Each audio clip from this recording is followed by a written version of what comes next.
Ya, dan pemirsa, untuk membahas dua fenomena sekeluarga yang meninggal dunia karena terjerat pinjaman online atau pinjol ini, kita akan bergabung bersama sosiolog dari Universitas Negeri Jakarta, Ibu Yuanita Apriliandini. Selamat pagi, Assalamualaikum Bu Yuanita. Ya, Bu Yunita, selamat pagi, Bu. Ya, pagi, Mas Terima Gede, kasih Mbak sudah Wina. bergabung bersama kami di Anyus Studio hari ini. Bu, kita jika bicara tentang kasus-kasus seperti ini, mungkin bisa Ibu jelaskan sebagai seorang sosial, Bu, apa kira-kira penyebabnya dari seseorang yang terjerat pinjol seperti ini lalu nekat untuk mengakhiri hidup dan juga keluarga atau orang-orang terdekat? Ya, jadi fenomena pinjaman online ini memang di satu sisi dia memudahkan ya masyarakat dengan aplikasinya ya, yaitu finansial teknologi. Kalau dulu misalnya kita ingin meminjam uang itu kan harus memerlukan beberapa persyaratan, tahapan, verifikasi, validasi dari bank konvensional. Nah, dengan adanya aplikasi fintech ini, apapun itu ya aplikasinya ada banyak sekali ya aplikasi pinjaman online ya. Nah, ini memang mempermudah baik akses, kemudian persyaratan gitu ya, untuk mendapatkan pinjaman yang kita inginkan. Nah, tapi di sisi lain ada bahayanya. Nah, mungkin ini bahayanya yang perlu dipahami ya oleh masyarakat, yaitu pengambilan data pribadi. Ya, jadi aplikasi ini bisa mengakses data pribadi kita sehingga aplikasi ini bisa meneror kita gitu ya jika tidak ada pembayaran sesuai dengan jadwal atau tidak tepat waktu ya. Kemudian dia bisa mengakses nomor telepon anggota keluarga dan kerabat kita ya. Jadi kadang-kadang saudara yang tidak tahu ya tentang pinjaman online kita itu tiba-tiba tahu dan ikut diancam. Nah, mungkin ini ada rasa malu ya, dan juga di mata keluarga itu misalnya dia baik gitu ternyata pinjamannya banyak, jadi satu keluarga tahu, ini kan bisa membuat stres juga ya, bahkan Ya. mungkin depresi ya, Mbak. Iya, Ibu, kalau kita melihat sebenarnya apa yang membuat orang ini, atau maksud saya, apakah teror pinjol ini sebegitu dahsyatnya sehingga bisa sangat mempengaruhi eh, orang sehingga bisa melakukan tindakan-tindakan yang di luar nalar ini, Bu? Iya, aspek psikologis itu kan mau nggak mau bersumber dari eksternal faktor juga ya. Ya, Nah, di Indonesia ini kan kekerabatan cukup kuat ya. Jadi kalau misalnya dia hanya mengancam telepon melalui dirinya pribadi, mungkin konsekuensinya tidak terlalu fatal ya. ya. Tapi kalau menghubungi temennya, koleganya, sahabatnya, bahkan mungkin atasannya ya tempat dia bekerja, ini kan jadi semacam sanksi sosial ya yang secara Ya, tidak langsung kalau Anda nggak bayar saya mempermalukan Anda gitu. ya. Nah, ini yang saya rasa kanannya itu di situ. Selain memang oke, aspek ekonomi ya, kalau tadi kan saya lebih ke sosial, bunga yang tinggi gitu ya, kemudian apa namanya jangka waktu yang lebih sedikit atau cepat Iya. ya dalam proses pembayaran, seperti itu Mas Hmm, Gede. hmm. Iya, Ibu Yunita melihat ke kasus atau banyaknya fenomena masyarakat yang menggunakan pinjol ini, menurut Ibu apakah pinjol ini tidak terlalu banyak memakan korban, dan mungkin apa yang mungkin bisa dilakukan pemerintah atau seperti apa kira-kira solusinya?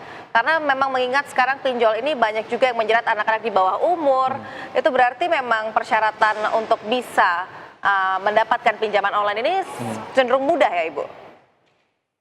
Nah, ini yang tadi saya bilang, bahkan kita kan pernah dengar ya beritanya beberapa bulan yang lalu kalau misalnya kampus-kampus besar itu UKT, untuk membayar UKT ya atau uang kuliah terpadu, dia menyarankan pinjaman online loh. Saya nggak usah Iya, sebutkan iya, institusinya. betul, Jadi betul. sudah masuk nih merambah ke institusi pendidikan ya, ini luar biasa gitu. Jadi kalau misalnya mahasiswa bisa apply dalam aplikasi itu kan berarti syaratnya sangat mudah ya.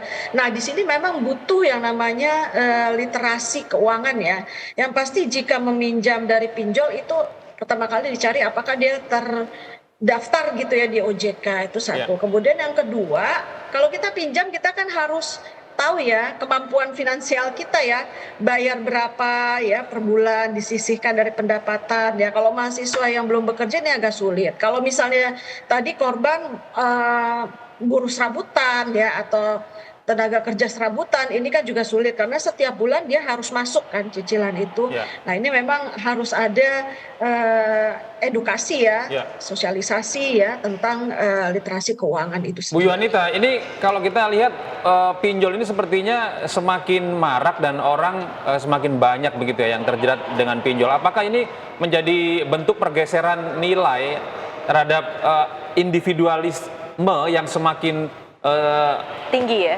tinggi di Indonesia sehingga orang cenderung meminjam uang kepada pinjol begitu dibandingkan meminjam ke kerabat ataupun rekannya seperti itu, Bu? Ya, jadi memang dulu kita memang masyarakatnya terkenal guyup Ya. ya, gitu.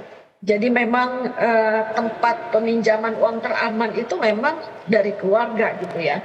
Tapi perlu dipahami ya saat ini beban kehidupan atau biaya hidup ya, terutama di kota-kota besar juga meninggi gitu. Jadi memang individualisme itu pasti akan muncul ya di kota-kota besar ya, terutama ya karena kita hanya memikirkan bagaimana nih kita menyelamatkan kehidupan sehari-hari kita dan keluarga tanpa berpikir keluarga besar. Yang disebut keluarga mungkin lebih ke keluarga inti ya Mas. Iya, Jadi iya. individualisme benar sih saya rasa belum ya, tapi lebih bergeser gitu. Tadinya kita juga memikirkan keluarga besar, nampaknya sekarang mengerucut ke hanya keluarga inti saja, yaitu ibu, bapak, anak. Paling dia melebar hanya sebatas orang tua saja, jadi nggak sampai kayak dulu ya guyupnya luar biasa keluarga besar sampai ponakan, sepupu dan sebagainya ya kita urusin seperti itu. Bu Yuanita, ini terakhir Bu Yuanita, dengan adanya kejadian seperti ini, pinjol yang pada akhirnya menyebabkan adanya orang-orang atau nasabah yang memutuskan untuk mengakhiri hidup mereka. Nah, ada nggak sih Bu upaya-upaya mitigasi yang bisa dilakukan baik itu dari pemerintah maupun pihak-pihak terkait yang ada di lingkungan, misalnya tokoh agama dan lain-lain itu dilakukan supaya tidak terjadi peristiwa-peristiwa seperti ini, Bu? Iya, memang daya tarik atau magnet ya pinjaman online ini kemudahannya mau nggak mau ya. Jadi tidak terlalu ribet lah persyaratannya untuk mendapatkan sejumlah uang ya dalam bentuk pinjaman. Ya memang negara sebagai apa namanya pengatur dan penghasil kebijakan yang harus membuat aturan setiap bulan, misalnya mereka yang berwenang ya Badan Pengawas Keuangan atau Otoritas Jasa Keuangan merilis terus ya daftar-daftar pinjaman online yang masuk kategori terdaftar, tidak terdaftar atau bahaya. Kenapa disebut bahaya? Karena sudah makan banyak korban. Misalnya tadinya dia terdaftar tapi karena ada korban ya sampai bunuh diri, dia bisa dipertimbangkan kan untuk keluar dari apa namanya daftar OJK yang legalitas tadi gitu, legalitas pinjol ini. Jadi setidaknya ya masyarakat itu bisa memutuskan ketika mau melakukan pinjaman online, satu mana aplikasi yang terdaftar secara legal ya, kemudian kedua dia juga mempertimbangkan pembayarannya, itu sih yang terpenting. Baik. Terima kasih Ibu Yuanita Apriliandini atas informasi Anda dan terima kasih juga sudah bergabung bersama kami di iNews Today hari ini. Selamat bertugas kembali Ibu. Selamat pagi.